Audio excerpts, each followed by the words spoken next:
What's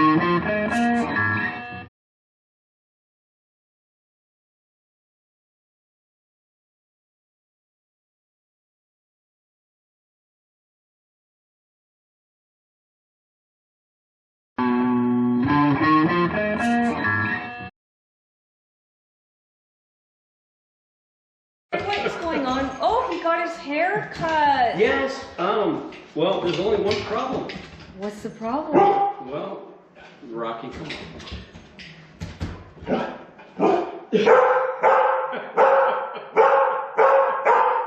He's still...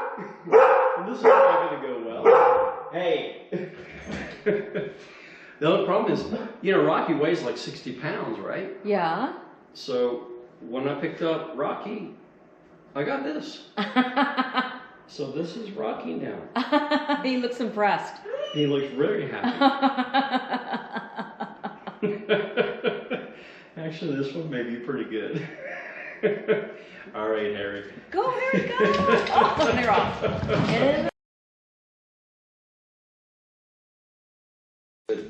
So today is going to be kind of fantasy and reality coming together. And I'm not sure how this is going to work out because Rocky's jumping up all over the place. But it's going to be April Fools. Okay. So it's going to be Frank and Rhonda. And you know that this guy got his hair cut. So Rocky is going to become Harry, or Harry's going to become Rocky. Because this is when I came home. This is Rocky now. Okay, I don't know what that means. It's like I took a lot of hair off this guy. Right. So now he's become a cat. Rocky, hey. Okay, so do I have the first line? Huh? Do I have the first line? You're going to say, yeah, how did Rocky's haircut go? Okay. And then we'll go from there. Hey!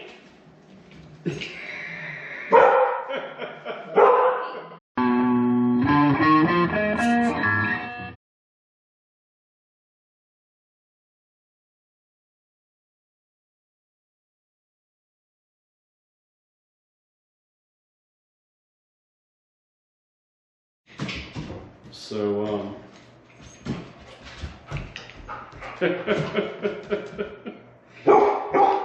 come here.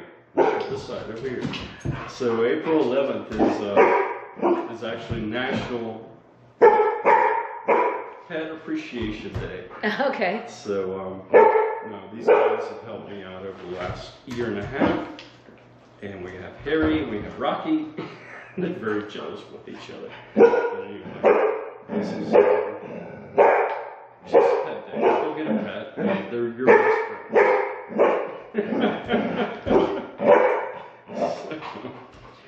Go stop recording. That was...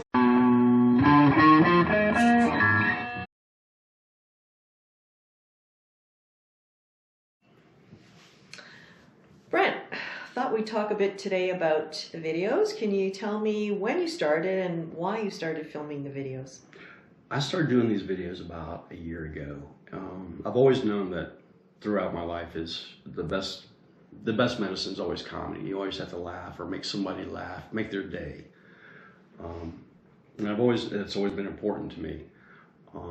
So what I've done now it's helped me. I'm hoping I can help everybody laugh. So I just hope everybody enjoys it. And comedy is the best medicine for everybody. So that's why we're doing this. How do you come up with ideas? Life, past life, present life, stuff I make up. I get ideas from other people.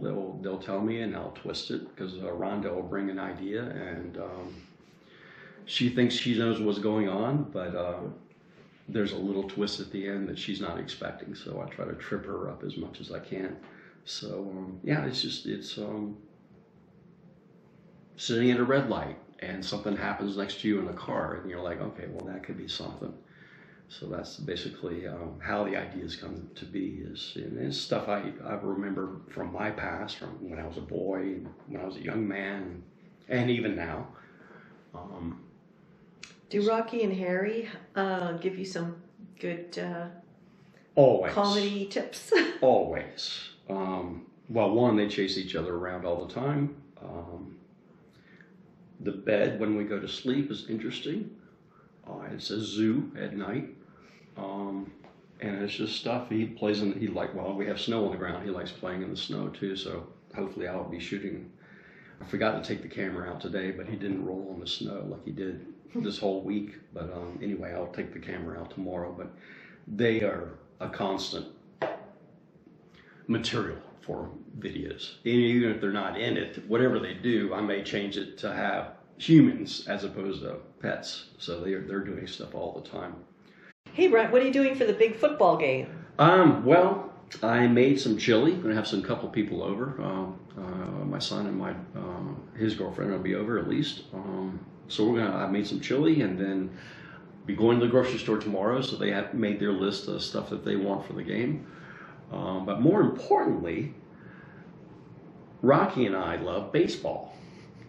We're waiting for April when the baseball starts back up again. And believe it or not, Rocky will actually sit for like 2 or 3 innings and watch the game because he likes the little ball. He can't figure out why the ball comes here and goes out there. So he will sit there and actually he'll even watch the commercials. So he'll sit there and wait for the next inning to start. So it's funny to watch him watch TV like we do, and he'll sit there and he's like watching the TV. So that's what we're doing. Yeah, we're gonna have a good party for the big game, but we're really waiting for baseball. So, Brent, after your loss, how did you start moving on? Well, when I was looking through the house, we had to find all the documents and everything like that. So I did find a note. And she's been doing this from years, like 20 years, is she'll fill her closet up and she'll say, okay, I want to donate these clothes, and of course she wants to buy more clothes. So we've been donating clothes to basically the Kidney Foundation. And I didn't want to do this all at one time, like clean the whole place. So I was talking to Rhonda and I said, look, this is what she wanted. She wanted to donate her clothes, and this was in September. And she goes, well, we need to start on the sweats and the coats, mittens, hats, stuff for winter. And I said, well, why don't we start there? Why don't we just start with here and then gradually move? She goes, no. She goes, I'm going to donate all this to the women's shelters because when women leave their terrible relationship or whatever they're in, they basically leave with the clothes that they have on. So, and she goes, now we're approaching winter. So I need to get these in there so they can start sorting and then shipping them out to other locations and things like that. And I said, okay, we'll start there. And it's just, over the last year and a half, we're still not done. I said, let's just do it slow. You know, we'll get there eventually. We put some stuff up. She had some really nice clothes. So those went to charity auctions. They actually auctioned them off as opposed to just throwing them in. I have found, I can even say it here, it's a charity. It's like a store. It's like going to a garage store or a garage sale. But it's very well organized. It's called Value Village. They have one up in Quebec. It's of course in French. It's the same organization. They send their funds to the Kidney Foundation as well. That's their kidney charity. So I've supported them by donating some stuff to them. You just drop it off and they take it and then they sort it and then they put it out there. And then on the other side, I've also bought some stuff. And I felt, well, this is one of the jackets that I bought from there. I bought this jacket for, believe it or not, $10. I've also bought books. I bought props for the videos. I got silver trays that I bought for nothing. They're sitting up there on that table over there. Glassware. I bought a dress that's on one of the videos. So that was kind of helped me move along. I just wanted to like cut it really, like she's gone. So we're still got work to do up there, and we haven't done anything in a couple of months. So we're still working on that. But it's kind of step by step. I mean, it's like the way I'm living right now. It's like day by day. You know, today I got this, and then tomorrow I'm going to do that, and I'm not really thinking about 2 years down the road. Where am I going to be 2 years down the road? So it's just like a day-by-day process. So. Is it recording? Yes, record. Oh. I can edit it. So Brent, do you have any memorabilia or things that are special to you around the house? I do. I actually have a story behind this baseball. Okay. Looks pretty old. It's not really old. No? Sturdy? Just a very, I'll tell you the story behind this. She would sign me up to be, she Ellen? would first, Your wife? yeah. She would sign me up to be, or she would sign the kids up to play soccer or something like that. And then when I got home, she was like, oh, I just signed the kids up for soccer and signed you up to be a coach. So I was a coach for like 13, 14 years, and I coached all three kids in different levels of soccer. But one summer, our middle son, he wanted to play baseball.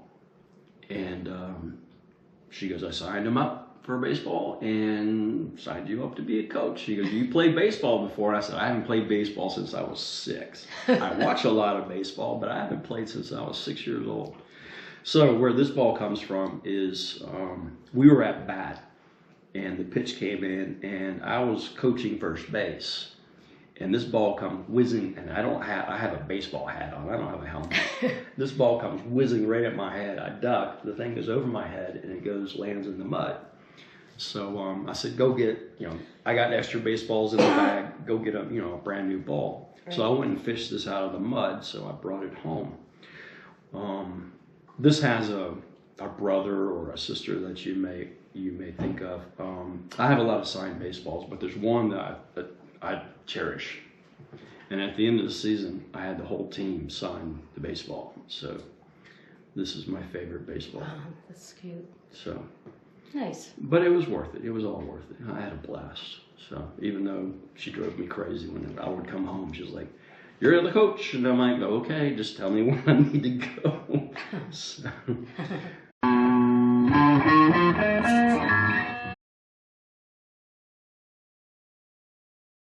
Oh. Frank's home. Frank?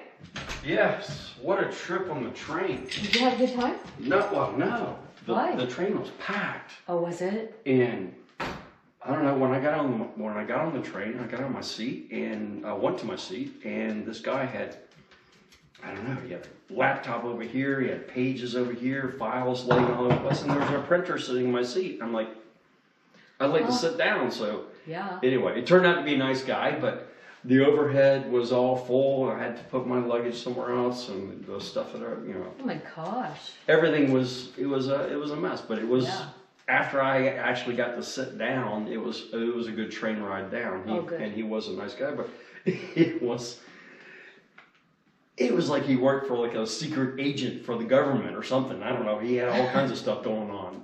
So anyway, we got it all straightened out. So anyway, that was a good trip. Oh, good.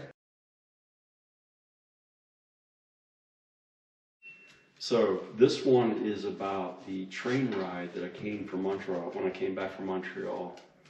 On the train, I was the second stop from downtown Montreal into the suburbs before we came back home. Mm-hmm. And when I got on the train, I didn't think it was going to be that busy, but it was busy. So when I got to my seat, this guy was like, I don't know, he was from like NORAD.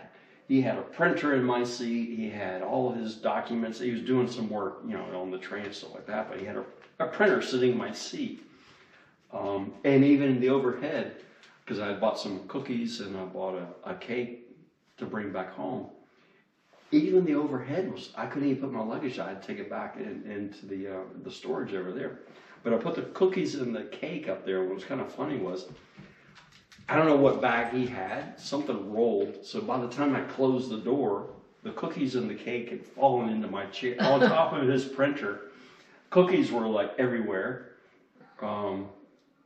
The cake survived. I think the cookies actually broke the fall of the fall, so it was still good.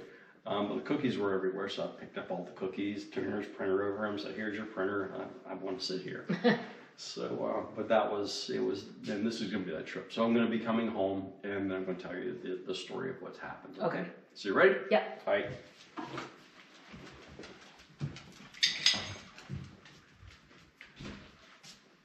Who's here, Rocky? Somebody here?